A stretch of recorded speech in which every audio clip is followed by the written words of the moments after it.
Olá, bem-vindos à Igreja no Mundo Magazine, o programa da Fundação AIS, aqui na sua televisão.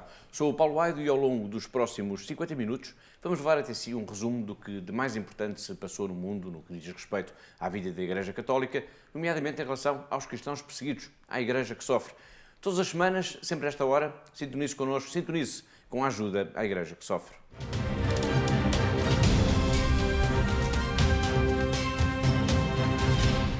Alemanha e Vaticano mostraram nos últimos dias a sua preocupação pelo desaparecimento do bispo de Wenzhou. Desaparecido desde maio, desconhece por completo o que terá acontecido a Dom Pedro Chaozumin, o bispo de Wenzhou. Na semana passada, o porta-voz do Vaticano expressou mesmo a grande preocupação com a situação deste prelado, nomeado pelo Papa, mas que não é reconhecido pelo governo de Pequim. A Santa Sé, Greg Burke, o porta-voz da Santa Sé, afirmou mesmo que o Vaticano acompanha com muita atenção a situação pessoal deste prelado, que foi afastado de forma forçada da sua sede episcopal há já algum tempo. A última informação que se conhece de Dom Pedro Chaozumin é que terá sido convocado para uma reunião do Departamento dos Assuntos Religiosos, uma entidade governamental que tutela as questões relacionadas com as igrejas. Isso foi a 18 de maio. Desde então, Catarina, nunca mais foi visto. Exatamente, Paulo. De facto, o porta-voz do Vaticano referiu isso mesmo, que a Santa Sé está profundamente entristecida e profundamente preocupada com este e com outros episódios semelhantes que não vêm facilitar em nada o entendimento, o caminho do entendimento e o desejo da Santa Sé se conseguir estabelecer as relações diplomáticas com a China. E, portanto, ele afirma mesmo, o porta-voz afirma mesmo que há um desejo que o Dom Pedro Chaozumin possa regressar o quanto antes à sua diocese, e o porta-voz do Vaticano pediu ainda para que as autoridades chinesas assegurem que ele possa regressar à sua diocese para poder fazer o seu trabalho episcopal da melhor forma possível. Essas palavras referidas pelo porta-voz do Vaticano, de que o desaparecimento deste bispo e outros episódios semelhantes não facilitam o caminho do entendimento, é uma referência direta às conversações entre o Vaticano e Pequim. Conversações que estão a acontecer, que estão em curso entre estes dois Estados para a normalização das relações, mas este caso não vem ajudar em nada este caminho. Dias antes desta posição do Vaticano sobre o desaparecimento de Chaozumin, também o embaixador alemão na China, Michael Klaus, apelou às autoridades chinesas para a libertação do bispo de Wenzhou. O embaixador germânico afirmou que o bispo estará detido em sua casa depois de ter sido forçado a mudar-se por 4 vezes para locais desconhecidos, o que aconteceu no espaço de menos de um ano.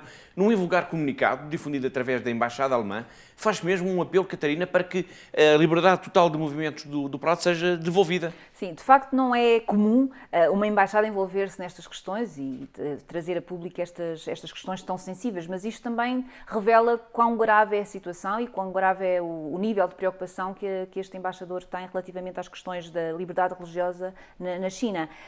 E já agora o embaixador germânico afirmou mesmo que está preocupado com o que está a acontecer e está preocupado também com as propostas que existem de alteração ao regulamento da liberdade religiosa, que pensa ele que irão aumentar as questões das restrições à liberdade religiosa neste país. Informações não confirmadas dão conta de que há 2 semanas o bispo teria sido visto depois de chegar ao aeroporto de Wenzhou, na província de Zhejiang, acompanhado por funcionários do governo que depois o terão conduzido para um local desconhecido. Mas esta província, Zhejiang, Catarina, tem estado no centro das atenções por causa da repressão das autoridades chinesas em relação aos cristãos. Exatamente, Paulo. E a Fundação AIS também temos reportado várias vezes o que está a passar nesta diocese, nomeadamente com a remoção forçada de centenas de cruzes e de outros símbolos, tanto nas fachadas das igrejas como de templos desta província. Voltando ainda ao caso de Dom Pedro Chaozumin, o bispo da diocese de Wenzhou, a sua nomeação ocorreu em setembro do ano passado, mas as autoridades de Pequim não reconhecem esta nomeação e esta questão da nomeação dos bispos é de facto um dos temas da divergência maior, Catarina, entre Pequim e a Santa Sé. É verdade. De facto, em 1957, o Estado chinês criou a Associação Patriótica Católica, que para evitar o que diziam na altura das interferências de um Estado exterior, neste caso do Vaticano, interferir no próprio dia-a-dia do Estado chinês. E o Vaticano, nomeadamente, não reconhece a nomeação dos bispos feitos por esta Associação Patriótica, pelo Estado chinês, e, de facto, esta é uma das questões que tem provocado algumas das piores divergências a nível diplomático entre os dois Estados. todas as pessoas que não pertencem a esta Igreja Patriótica Católica pertencem, e que são fiéis ao Papa e ao Vaticano, pertencem a esta chamada Igreja Clandestina. Obrigado, Catarina. Calcula-se que haverá atualmente mais de 3 dezenas de bispos clandestinos na China, país que terá cerca de 12 milhões de católicos. Falar na Igreja Clandestina é falar também na coragem, tantas vezes extraordinária, dos que, sem medo, ou mesmo com medo, continuam a manifestar todos os dias a sua fidelidade ao Papa e ao Vaticano. No início deste ano esteve entre nós, a convite da Fundação AIS, um diácono. Ele estará a ser ordenado sacerdote clandestinamente, claro, por estes dias. Esteve entre nós, eu dizia, um diácono que nos veio dar conta como é isso, como é viver a fé em Cristo, mesmo arriscando a prisão, a violência e tantas vezes a morte. Vamos chamar este diácono Santiago. Por uma questão de segurança não será possível revelar o seu rosto. Foi um privilégio ter falado com ele, tê-lo entrevistado. Vamos agora recuperar um pouco desse testemunho. Porque la iglesia clandestina quiere decir que no puedes vivir la fe con libertad, ¿no? Muchas veces tú tienes que vivir la fe escondido. Eso quiere decir porque la iglesia católica está perseguida en China, como el gobierno quiere controlar y dominar la iglesia, ¿no? Y que ellos dicen la iglesia china es autónoma, no tiene nada que ver con el Papa, desde el principio, que siempre han dicho de esta manera, ¿no? Pero para nosotros, como la Iglesia Católica es universal, tenemos al Papa como la cabeza de toda la Iglesia universal, ¿no? Por eso, como la situación o el gobierno no nos permite vivir la fe con libertad, por eso tenemos que vivir la fe escondidos, pero siempre confiando en el Señor, ¿no? Porque el Señor siempre es el que le da la fuerza para vivir en las situaciones difíciles. Eso más o menos es la idea de la iglesia clandestina, que não pode viver a fé com liberdade. O Santiago estuda agora na Europa, Sim. Portanto, continua aqui os seus estudos, mas houve uma altura em que foi seminarista na China. Portanto, foi uma experiência também estranha, porque não podiam fazer barulho, não podiam dizer que estavam a rezar, não é? Ya, sí, estuve ahí algunos años siendo seminarista antes de venir a Europa para la formación, ¿no? Pues que muchas veces tenemos que vivir en una casa escondida, pues que la casa nos ofrece los fieles, como es una casa antigua. Allí hasta ahora la iglesia clandestina no puede tener un edificio fijo como seminario, ¿no? Por eso vivimos en la casa que nos ofrecen los fieles como un seminario. Pero estos años para nosotros, para los seminaristas de mi curso y también para los otros, ¿no? Siempre también para nosotros ha sido una alegría tener esta vocación. Para mí, que estos años también han sido muy bendecidos, por el Señor. Mas como era o dia-a-dia no seminário clandestino? Un día normal, por ejemplo, nos levantamos muy temprano, en verano, pues que a las 4:30, a las 5, ya estamos ahí levantados ahí a rezar. Primero la oración mental, ¿no? Dura media hora y luego la misa, porque la misa es el centro de todo el día, ¿no? Y luego pues que también por la mañana tenemos clases, por la tarde estudios personales. En fin, que también nosotros los seminaristas tenemos que limpiar la casa, tenemos que cocinar también, que también hay muchas cosas que hacer, pero siempre muy contentos, ¿no? Agradecidos al Señor. E também em silêncio, para não fazer barulho, para não despertar a atenção, não é? Sí, muchas veces que tenemos que vivir con muy cuidado, porque si los vecinos o las otras personas saben que ahí viven seminaristas o viven un grupo sospechoso, porque ellos pueden denunciar a la policía, ¿no? Por eso, y que durante medio año o un año vivimos en la casa, que muchas veces solamente dentro de la casa vivimos con mucho cuidado, que no podemos gritar, no podemos cantar, no podemos expresar la alegría interior que tenemos, ¿no? Pero que también siempre muy contentos. Foi Santiago, um diácono da Igreja Clandestina, num testemunho muito importante. A Igreja Clandestina significa que não se pode viver a fé com liberdade, disse Santiago. Recuperámos esta entrevista a propósito do desaparecimento do bispo de Wenzhou, um desaparecimento que já motivou o protesto e a preocupação não só do Vaticano, mas também do próprio embaixador alemão em Pequim. A questão dos cristãos perseguidos tem sido recorrente nas palavras do Papa Francisco. No domingo, dia 25 de junho, o Santo Padre voltou a lembrar aqueles que não vacilam, apesar do risco que correm. Os cristãos perseguidos são uma das principais causas da fundação AIS. Vamos ver e ouvir o Papa. São breves segundos apenas. La persecuzione contro i cristiani. Também nos nossos dias, a perseguição contra os cristãos está presente. Rezamos pelos nossos irmãos e irmãs que são perseguidos e louvamos Deus porque, apesar disso, continuam a testemunhar com coragem e fidelidade a sua fé. Continuano a testimoniare con coraggio e fedeltà la loro fede.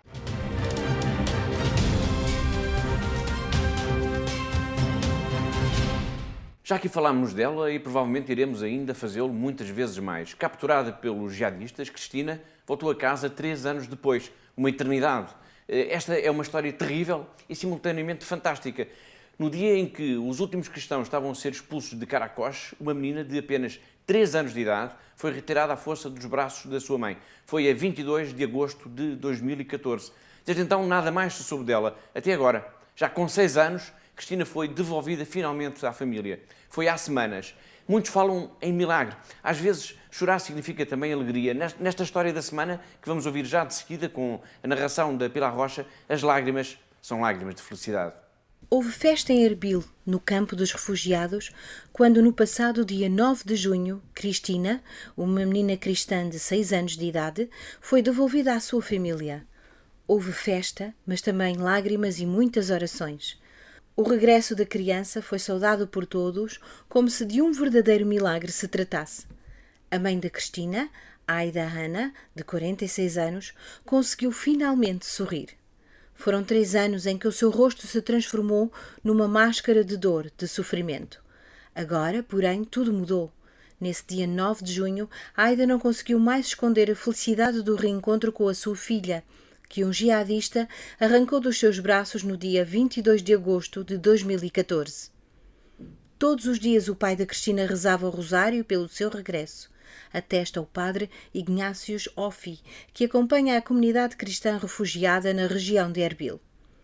Também ele considera, em declarações à Fundação AIS, que a libertação da menina é um milagre divino. O regresso da menina, já com 6 anos, provocou uma enorme comoção no campo de refugiados de Asti, no norte do país, onde vivem muitos dos cristãos obrigados a fugir de suas casas perante a ofensiva jihadista nesse ano 2014. Ver a minha filha é um milagre, disse Aida. Poucos instantes depois de ter estado com ela de novo, ao fim destes 3 anos de sofrimento. Mas fiquei assustada. Ela mudou muito e não a reconheci. Mas regressemos a esse dia trágico de 22 de agosto de 2014. Mãe e filha estavam já a abandonar a cidade de Karakosh. Com ela estava também o marido da Aida, Jader, e os outros filhos. A região ia ficar, a partir dali, sem cristãos. À saída da cidade havia uma barreira militar imposta pelos jihadistas. Todos tinham de passar por lá. Foi então que aconteceu. Eram 9h30 da manhã. A Aida levava ao colo a menina, quando um jihadista olhou para ela e simplesmente arrancou-a dos seus braços. De nada valeram os gritos, os protestos, as lágrimas já enrouquecidas. A menina ficava. Eles tinham de partir. O reencontro permitiu agora refazer o resto da história. A criança foi encontrada, perdida, sozinha e em lágrimas, junto a uma mesquita em Mossul, em agosto desse ano de 2014. Uma família muçulmana acolheu-a e tratou dela até agora. Entretanto, com grande parte de Mossul libertada das mãos dos jihadistas, milhares de pessoas aproveitaram a oportunidade e fugiram também. Foi assim que a família que acolheu a menina saiu de Mossul e conseguiu entregá-la sã e salva aos seus pais e irmãos. Cristina regressou, mas sabe-se que há ainda muitos cristãos, mulheres, crianças e homens, cativos nas mãos dos jihadistas. E agora? Que vai acontecer? Tal como a família de Cristina, mais de 120 mil cristãos foram forçados a abandonar as suas casas quando os jihadistas conquistaram um vasto território no norte do Iraque, no verão de 2014. A casa de Cristina, na aldeia de Bajdida, em Karakosh, foi destruída. E agora? A sua família vive em Erbil, num contentor transformado em habitação.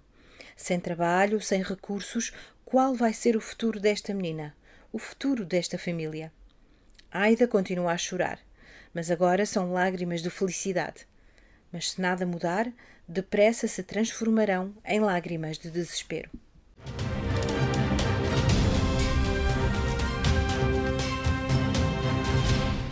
África. Desde o primeiro dia que aqui em Igreja no Mundo Magazine falamos de África. E falamos de África não só por causa da violência jihadista e da pobreza que tem desassossegado tantas pessoas, tantos países neste imenso e maravilhoso continente. Falamos de África porque este continente é desde há muito uma das grandes prioridades da Fundação AIS. Está em curso desde a Quaresma uma grande campanha de solidariedade a nível internacional promovida pela AIS em favor das populações deste continente. Nós temos um vídeo que é um pequeno filme de apresentação nesta campanha. Vamos ver. In the beginning, God created the heavens and the earth. God said, "Let the earth produce every kind of living creature." And so it was. God created man in the image of himself, both male and female, to multiply and live in communion. God was pleased. God blessed the world with a beautiful continent, Africa. Yet mankind allowed evil to enter into the world. Africa too has suffered. Poverty, corruption, and war claim the lives of Africa's most innocent, devastating churches, schools, hospitals, nations. Despite such violence and destruction, God is with us and we are blessed. We are blessed by the courage of our bishops and priests who witness God's love. We are blessed by the faith of our catechists who teach us to love. We are blessed by the commitment of our religious who practice love. Although we are persecuted and sometimes afraid, with you we hold strong to our hope and joy in the Lord. We are blessed by you.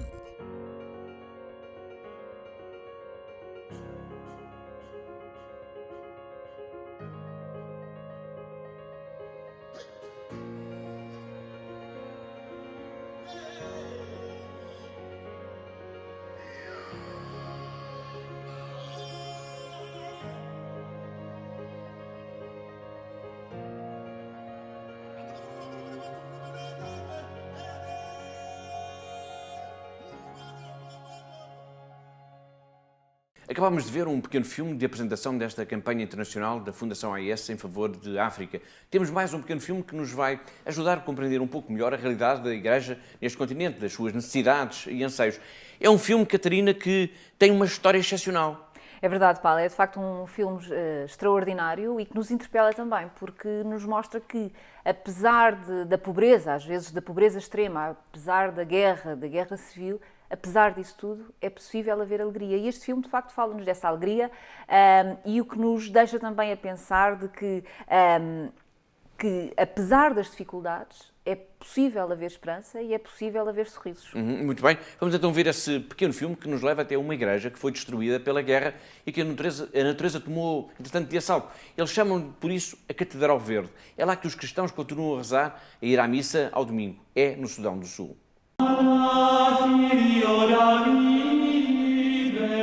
We always call it Green Cathedral. Yeah, that's where we go for prayers, our Sunday Mass.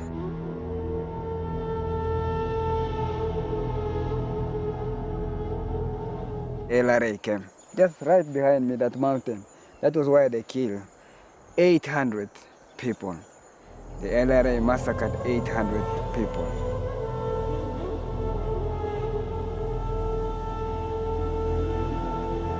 We started now with this pastoral program of trying to encourage the catechists to train some the children, especially those who are victims of this 21 years war.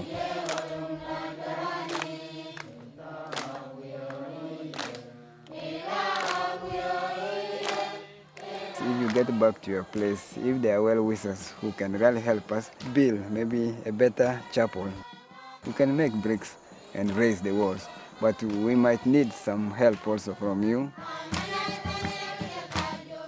Vimos este filme fantástico que durou apenas 1 minuto e 21 segundos, mas foi uma lição, um verdadeiro tratado de teologia. Este filme é também um grande argumento que justifica a campanha de solidariedade da Fundação AES para com a África. Não é? Sim, quem nos estiver a ver neste momento e desejar colaborar nesta campanha, o que é que deve fazer? É muito fácil, Paulo, e para isso basta de facto querermos ajudar e estar junto destas comunidades, como a do Sudão do Sul. E para isso, o primeiro gesto pode ser ligar-nos para o nosso telefone, 217544000, ou então ir ao nosso site em www.fundação-ais.pt e querer dar este primeiro passo de ajudar, de entrar em contato connosco para nos pedir mais informações, saber como é que pode efetivamente a nossa ajuda ser útil e fazer a diferença junto destas comunidades, como vimos aqui no Sudão do Sul neste caso. E por isso, basta querer, ligar e é muito fácil e já estará a ajudar.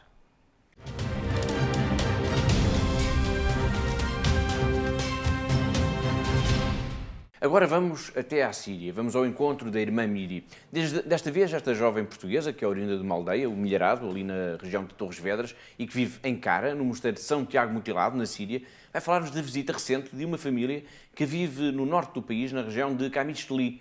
Esta família, pai, mãe e filha, foram lá agradecer a ajuda que as irmãs disponibilizaram para que a menina, a filha do casal, pudesse ser operada em Damasco, a capital da Síria. Aliás, pela crónica até parece que o mosteiro tem dado ultimamente uma espécie de roda viva.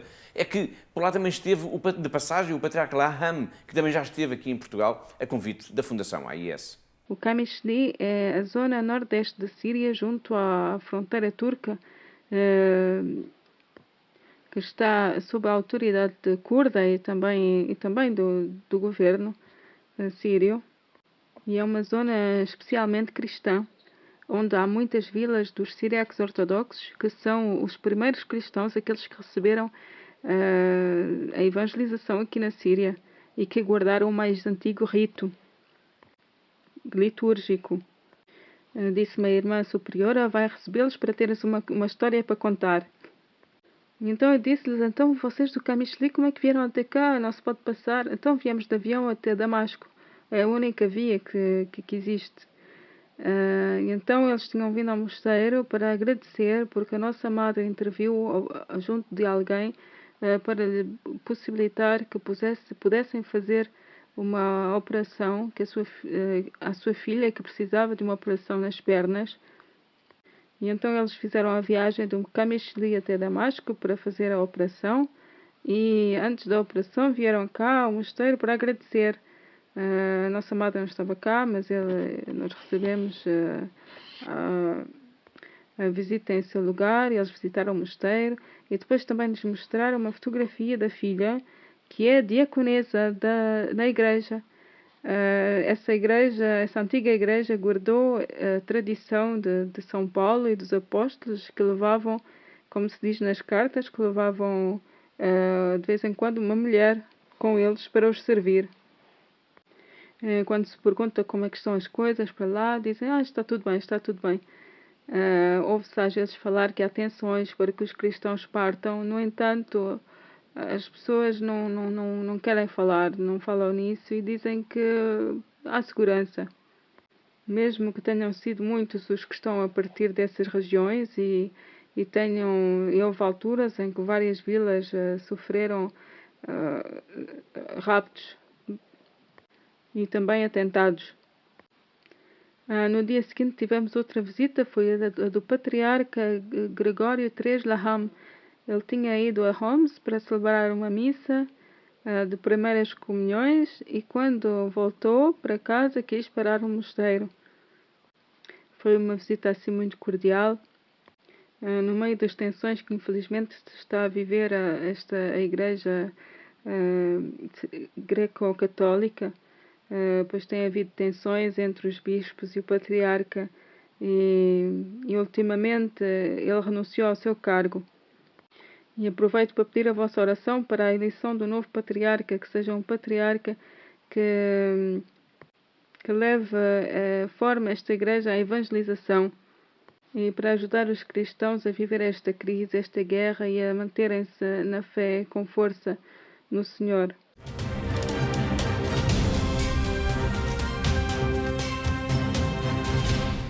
Dom António Jaca, o bispo do Cachito, uma diocese nova, perto de Luanda, Angola, esteve em Portugal recentemente e concedeu uma entrevista em exclusivo ao nosso programa. Temos vindo a escutá-lo aqui, semana após semana, numa abordagem que eu diria corajosa dos principais problemas com que se defronta a sociedade angolana. Já o vimos aqui a criticar a corrupção no país, em particular do sistema político, já o ouvimos a criticar o governo por impedir, por exemplo, a rádio oficial da Igreja, a Rádio Eclésia, a estender as suas emissões para fora de Luanda, e hoje o bispo vai falar-nos da ajuda disponibilizada pela Fundação AIS, não só à sua diocese, mas também à Angola e à África.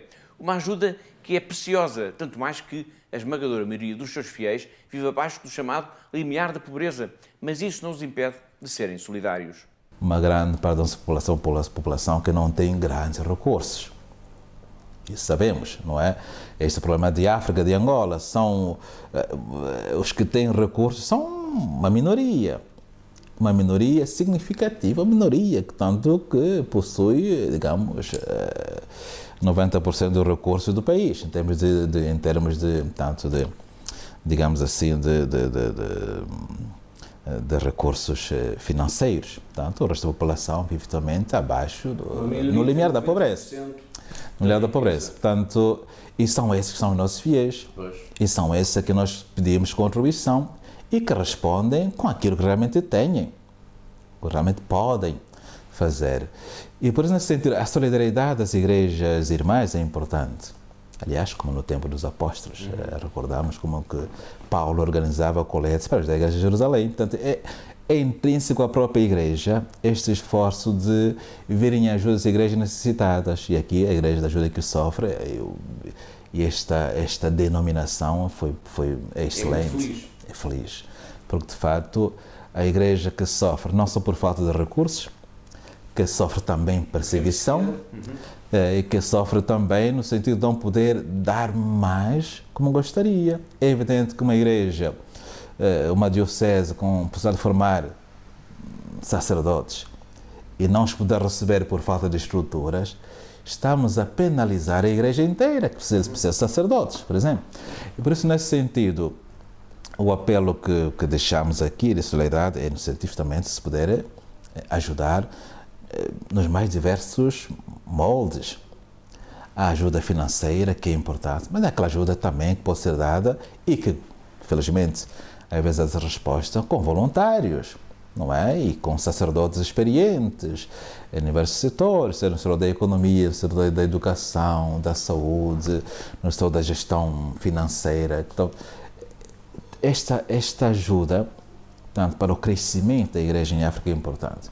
E deve ser vista neste ângulo, nesta perspectiva da solidariedade, que é intrínseca à própria igreja. Portanto, a igreja que não vive a caridade não é igreja. Foi Dom António Jaca a explicar alguns dos principais desafios que se colocam à sua diocese. Na próxima semana iremos continuar a escutar e a ver aqui esta grande entrevista com este prelado, que ele vai confessar a sua enorme admiração pela obra da AIS.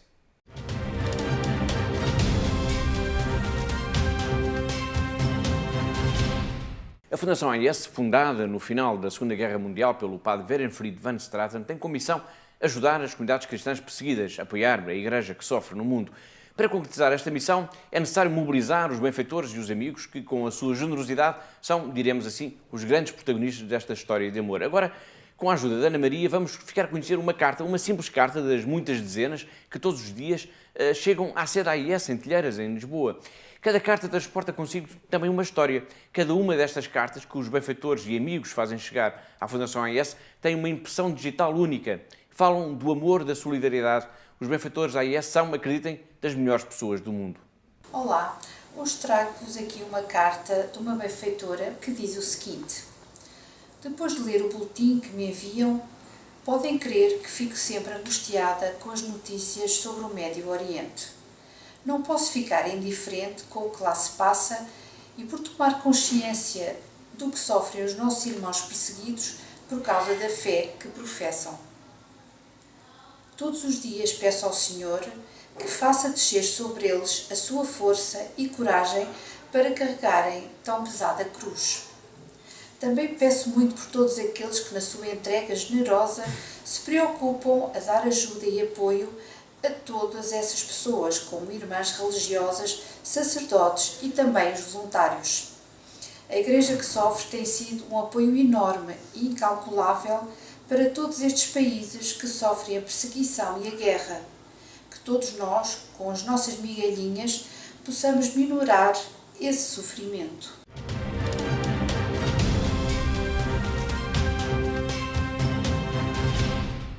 Os benfeitores da AES, eu disse há pouco, são das melhores pessoas do mundo. E são mesmo. O trabalho da Fundação AES não seria possível sem a colaboração dos seus benfeitores e amigos. São eles que dão vida a esta obra, que é uma obra de Deus. Eu digo isto, pois foi divulgado na semana passada o relatório anual referente ao ano de 2016 do trabalho realizado a nível internacional pela AES. E podemos dizer, Catarina, que a solidariedade dos benfeitores da Fundação AES voltou a superar as expectativas. É verdade, Paulo, foi de facto um ano extraordinário, onde batemos um novo recorde de donativos, graças à generosidade, de facto, de todos os nossos telespectadores e dos nossos benfeitores e amigos da AES. A nível internacional, recolhemos o ano passado, em 2016, 128 milhões de euros, que se materializaram depois em cerca de 5.300 projetos. Uma ajuda que se tem vindo a revelar absolutamente crucial em algumas zonas do globo, onde os cristãos têm estado a ser particularmente atingidos por guerras, violência e terrorismo. Aliás, como temos vindo aqui semana após semana. Sim, Paulo, e basta apenas dizer aos nossos telespectadores, por exemplo, que 50% da ajuda que chega ao Iraque, aos cristãos da comunidade cristã do Iraque, vem da Fundação AES, vem desta generosidade dos nossos benfeitores. Também, não sendo só o Médio Oriente, também já falámos aqui neste programa hoje da campanha de África, que está a decorrer, e também a África, a nossa solidariedade chega com cerca de 27,5% da ajuda total enviada, destes 128 milhões, foram também enviados para a Igreja de África. E, portanto, é de facto uma generosidade tão grande e que nos deixa maravilhados como é que, de ano após ano, os nossos benfeitores continuam a ser generosos e mais generosos com estas comunidades que são tão perseguidas no mundo. Podemos dizer que um pouco por todo o mundo há a presença da mão amiga da Fundação AES e que se tem revelado, aliás, imprescindível para a própria sobrevivência de tantas comunidades cristãs. Mas e em Portugal, Catarina, como é que foi o ano de 2016? O ano de 2016 foi também um ano onde a generosidade dos nossos benfeitores também foi tão boa, tão generosa e que atingimos também pela primeira vez um novo máximo de 3 milhões de euros recolhidos de donativos. Mais verbas recolhidas, mais projetos apoiados. Esta é uma cadeia de solidariedade que tem crescido de ano para ano, mas que continua, no entanto, a ser insuficiente para dar resposta a todos os apelos, a todos os pedidos de ajuda que nos chegam dos quatro cantos do mundo. É verdade, Paulo. E como já dissemos aqui, o ano passado, em 2016, apoiámos 5.303 projetos, mas também ao mesmo tempo, para quem está em casa também a ver-nos neste momento, também tivemos que recusar 2.109 projetos que nos chegaram por falta de verbas para apoiar estes mesmos projetos. Médio Oriente, África, Europa Central e de Leste e a Ásia. Estas são as regiões do mundo onde mais se espelha a generosidade dos benfeitores da ajuda à Igreja que Sofre, num total de 148 países ajudados. Catarina, vamos exemplificar com um pouco como é que é esta ajuda? Ok, claro que sim, Paulo. Então, para quem nos está a ver em casa e para ter um pouco uma noção de como é que esta generosidade depois é aplicada no terreno, só para termos uma ideia, em 2016, 43 mil sacerdotes em África e em Ásia foram apoiados pela ajuda à Igreja que Sofre, assim como quase 11 mil sacerdotes, seminaristas em todo o mundo. Também este é um número que ganha é um número impressionante e que ganha uma dimensão quando percebemos que 1 em cada 11 seminaristas no mundo são apoiados pela Fundação AES. E, para terminar, só também para termos uma ideia, 11 mil religiosas no mundo receberam também ajuda da AES ao longo do ano de 2016. Estamos a analisar o ano passado, os resultados da Fundação AES a nível internacional do ano passado, um ano que ficou também marcado pela campanha da Misericórdia, que foi promovida a nível internacional pela Fundação AES, a pedido expresso do Papa Francisco. É verdade, Paulo. De facto, o Papa Francisco pediu este apelo, esta generosidade dos nossos benfeitores para terem atos de misericórdia e serem generosos para com estas pessoas mais necessitadas e, de facto, ao longo do ano passado tivemos exemplos, projetos muito concretos na Líbia, na Colômbia, na República Centro-Africana ou Índia. Ao todo, em 2016, e através da Fundação AIS, foram apoiados 1.222 projetos de construção e foram entregues 756 meios de transporte a sacerdotes e religiosos, especialmente em África e também na Ásia. Construção ou reconstrução de seminários, de capelas, igrejas e catedrais destruídas por causa da guerra ou de atos terroristas, mas também em regiões assoladas por calamidades naturais, continua a ser também uma das prioridades da ajuda disponibilizada pela Fundação AIS, assim como o apoio diário na subsistência a milhares de cristãos forçados a abandonar as suas casas e todos os seus haveres por causa do terrorismo e do radicalismo religioso. Uma obra, Catarina, importa sempre recordar isso, que foi fundada em 1947. É verdade, fundada em 1947 pelo nosso fundador, o padre Werenfried van Straten, e que tem desde então, desde esse início, ele baseou-se na mensagem de Fátima para criar esta instituição e para ter como suporte espiritual também Nossa Senhora de Fátima. E a AIS, sendo uma instituição pastoral, uma fundação pontifícia, isto é, que depende do Santo Padre, tem este cunho pastoral de ajudar a Igreja a continuar viva, a continuar a fazer a sua ação em países onde a Igreja é perseguida, onde a Igreja está ameaçada ou os locais onde a Igreja é pobre e necessita da nossa ajuda para continuar a sua missão nestes mesmos países.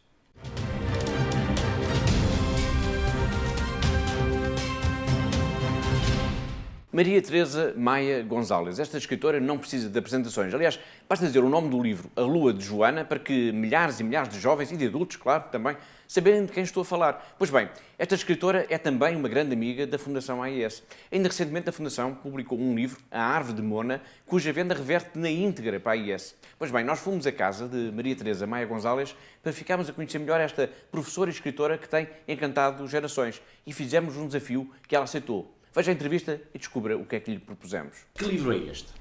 A Árvore de Mona.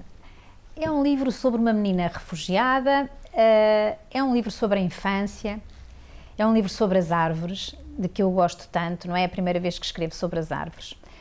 Tenho uma grande paixão pelas árvores. E porque as árvores têm raízes e estas pessoas refugiadas perderam as suas raízes, eu achei que era interessante contar uma história que mistura as árvores. Neste caso, estamos a falar de um limoeiro. Exatamente, estamos a falar de um limoeiro. Na província, e eu nem sempre vivi em Lisboa, na minha infância vivi no distrito da Guarda, havia, entre outras árvores, um limoeiro. Quase toda a gente tem no quintal um limoeiro. É uma árvore muito querida dos portugueses e muito necessária. E há aí esse limoeiro que, no fundo, serve para contar a história bonita desta menina que vivia na Síria, que tinha uma infância feliz com a sua família, na sua escola, até que desabou a guerra sobre ela, e ela vai gradualmente perdendo tudo, perde inclusivamente a família e acaba por vir para Portugal, e onde está a começar a enraizar-se numa comunidade educativa, na escola, e portanto é depois nesse novo enraizamento que surge esta história, porque a escola promove um concurso e o concurso é a melhor árvore. E cada criança tem que escolher qual é para si a melhor árvore e explicar porquê. E quem conseguir convencer o júri de que a árvore eleita pela criança é realmente a melhor, acaba por vencer. E então vão várias crianças apresentar a sua árvore, são árvores diferentes, e os trabalhos que fizeram sobre a sua árvore. E finalmente aparece a Mona, e que fala do seu limoeiro, o limoeiro que ficou atrás, muito atrás já na sua vida, no tempo em que ela era feliz. Muito bem, quando escreveu este livro, pensou para que faixa etária? Eu pensei sobretudo para as crianças do primeiro ciclo. É normalmente o seu público-alvo? Não. O meu público... Os adolescentes não, o meu público-alvo é sobretudo adolescentes. Pois. Eu tenho neste momento cerca de 163 livros. 163 livros? Escritos. A maioria são destinados aos adolescentes, portanto, dos 12 até aos 18. Tenho alguns livros para os adultos e nos últimos anos comecei também a escrever para crianças. Este livro é, na minha opinião, destina-se sobretudo às crianças do primeiro ciclo, porque as personagens que nele entram são crianças do primeiro ciclo, concretamente são crianças do quarto ano, e portanto, para que as crianças possam identificar melhor com a história, eu costumo recomendar para as idades que têm as personagens, não é? E neste caso, portanto, eu diria as crianças do primeiro ciclo. Muito bem. A Maria Teresa Maia Gonçalves, portanto, publicou agora este livro pela Fundação AES, A Árvore de Moona, mas este é o 4º livro, se não me engano, com, digamos, a chancela da Fundação AES. Também temos o Foi por Amor, Os Sonhos de José e Teu Nome Mãe. Exatamente. Como é que, isto é uma parceria, digamos que é uma forma também de Maria Teresa Maia Gonçalves colaborar com a Fundação AES? É assim que eu quero, pois é isso, é um privilégio para mim colaborar com... E é um privilégio para nós. Para mim é um grande privilégio, foi a forma que encontrei de colaborar convosco. Acho que a Fundação AES é uma obra de Deus, é uma obra inspirada pelo Espírito Santo e por isso tem dado frutos, tal como as árvores, não é? A árvore vê-se pelos seus frutos, a qualidade da árvore vê-se pelos frutos que dá. E se a árvore é boa, dá bons frutos, diz-nos a Bíblia. E aqui na Fundação AES vemos a mesma coisa. Eu vejo os frutos e vejo que são bons. E quero participar, quero deitar a minha gotinha de água nesta árvore que é a Fundação. E a minha gotinha de água são estes livros. É o meu trabalho, é entregar o meu trabalho. Fruto do seu trabalho. É o meu trabalho, exatamente, que é feito com muito amor, com muito gosto, para colaborar com a Fundação AES, que eu gostaria que fosse conhecida de toda a gente. Tem um trabalho muito importante, não só conhecida dos cristãos, desses de modo especial, porque temos o especial dever de olhar por aqueles que são cristãos como nós e estão em situações difíceis e situações em que necessitam muito de ajuda. Mas também ser conhecida de outros, de não cristãos, de pessoas até de ateus ou de agnósticos, mas que queiram realmente colaborar e solidarizar-se com esta... Porque é um trabalho também humanitário. É um trabalho humanitário. É um trabalho humanitário e isso é um dever de qualquer pessoa, um dever moral, não é? Prestar assistência àqueles que estão em situações aflitivas. Nós não sabemos também se não poderemos vir a estar em situações idênticas. Nunca se pergunta a uma mãe de qual dos filhos é que gosta mais. E também não se deve perguntar a um escritor de qual dos livros é que gosta mais. Mas dos 4 livros que publicou com a chancela da Fundação AES, qual é que privilegia? Bom, enfim, esse é o único infantil, portanto há um infantil, que é a Árvore de Moona, há um para jovens, que é o Foi por Amor, e depois há 2 para os adultos. Eu diria que o Teu Nome Mãe, por causa, enfim, da minha ligação com Maria, com Nossa Senhora, foi aquele que me tocou mais profundamente enquanto eu o escrevi. Pronto, são reflexões minhas e orações feitas a partir dessa minha relação com Maria. Diria que foi aquele, enfim, que talvez me tenha marcado mais profundamente enquanto o escrevi. Mas, enfim, são todos diferentes e como assistiram a públicos diferentes, pois não poderia escolher. É difícil.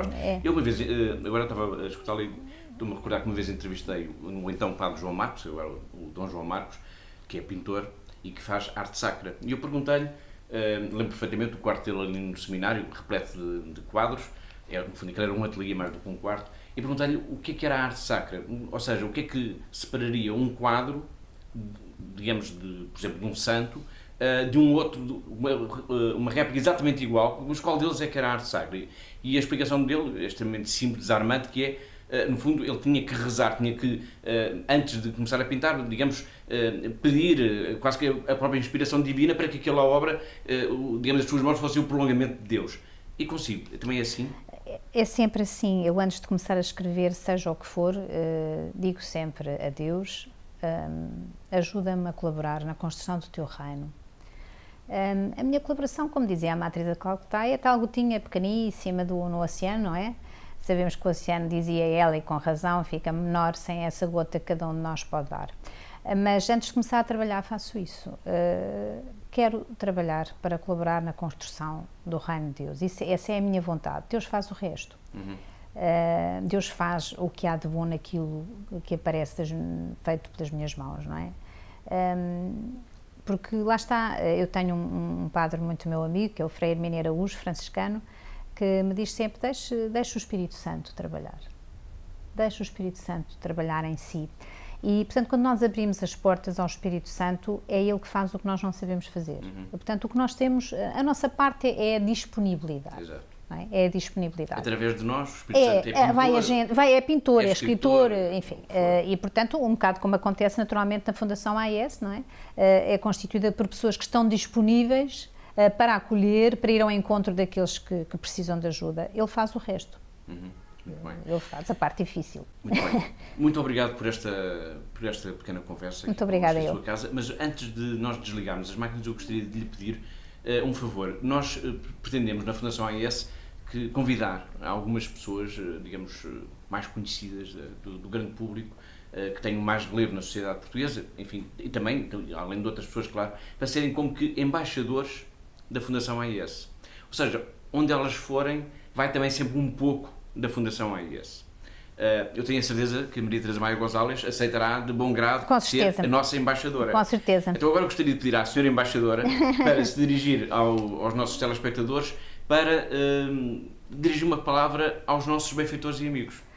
Em primeiro lugar, e como colaboradora que também sou, dizer que estou feliz por estar aqui a conversar convosco, a dirigir-me a todos vós e a dizer que esta obra vale a pena. Tudo o que fizermos, a começar pela nossa oração, que é indispensável, valerá sempre a pena, porque esta fundação, como disse há pouco, ela é inspirada pelo Espírito Santo. Não tenho dúvida sobre isso. O padre Vieira Nefrido, que foi o fundador desta grande obra, ele foi um homem muito inspirado pelo Espírito Santo, um homem com o carisma da hospitalidade, do acolhimento, do sair do seu conforto, de se inquietar com a dor dos outros, de ir ao encontro dos outros. Só temos de fazer o mesmo e eu convido-vos a fazê-lo.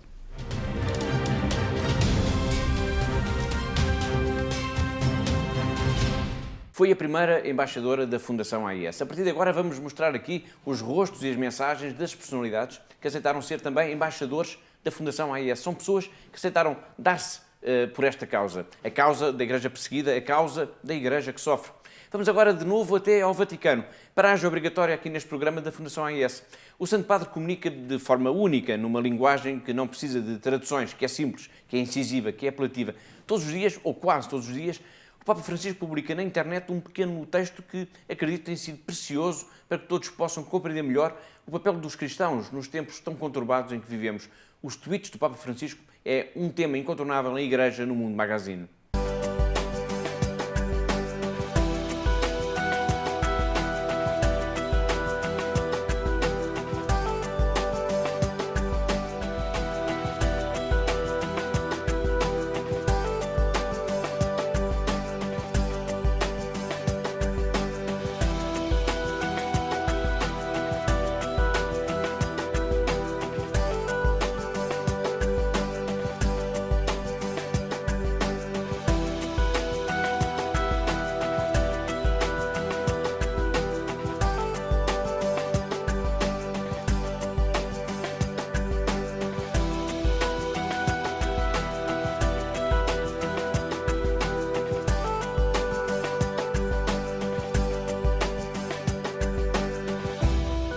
Foram os tweets do Papa Francisco. Portugal é um dos países do mundo, um dos poucos países do mundo em que se publica uma revista exclusivamente sobre a vida do Papa Francisco.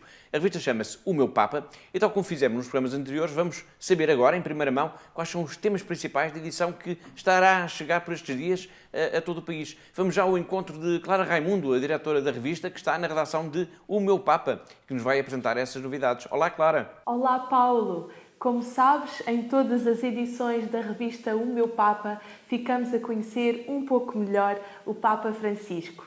Nesta edição, teremos 3 artigos muito interessantes que nos ajudarão a conhecê-lo ainda melhor.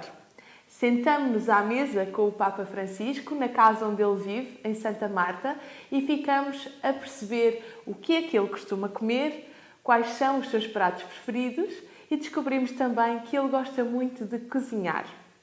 Além disso, temos um artigo muito interessante sobre o facto de o Papa Francisco nunca usar óculos de sol. Fomos perceber porquê, já que, mesmo em dias tão quentes e ensolarados como os que se têm vivido ultimamente em Roma, ele se recusa a usar óculos de sol, ao contrário de outros bispos e outros papas, inclusivamente, como, por exemplo, o Papa Emérito Bento XVI. E, por fim, posso também revelar-te que vamos ter um artigo sobre as roupas que o Papa usa. Fomos falar com o seu alfaiate, que trabalha numa alfaiataria que já é responsável por vestir os pontífices desde 1798. Vamos perceber que roupas veste o Papa Francisco e porquê, como são feitas. Só nos falta saber quais são as medidas do Santo Padre, isso ele não revelou. E por hoje é tudo, Paulo. Na próxima semana conte-te mais. Até lá. Obrigado, Clara, e até para a semana, se Deus quiser. Estamos mesmo a chegar ao fim do nosso programa. Tempo apenas para um último vídeo do Papa Francisco. É uma mensagem, melhor, é um desafio aos jovens para viverem em plenitude, para se entregarem às suas vocações, para serem genuínos. É um desafio aos jovens, é verdade, mas é também um desafio para si, que nos está a ver neste momento.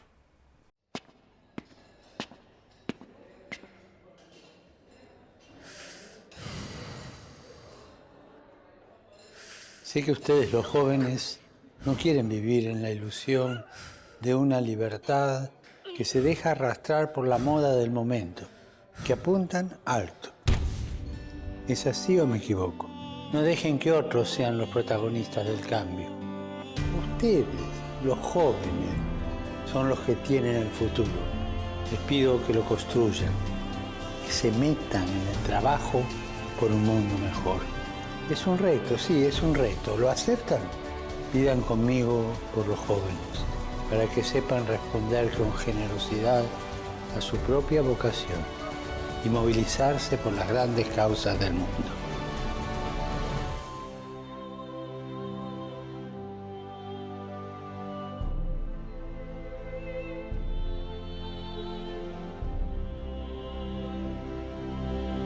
E assim, escutando estas palavras, com este desafio do Papa Francisco aos jovens, chegamos ao fim de mais um Igreja no Mundo Magazine, o programa da Fundação AES, aqui, na sua televisão.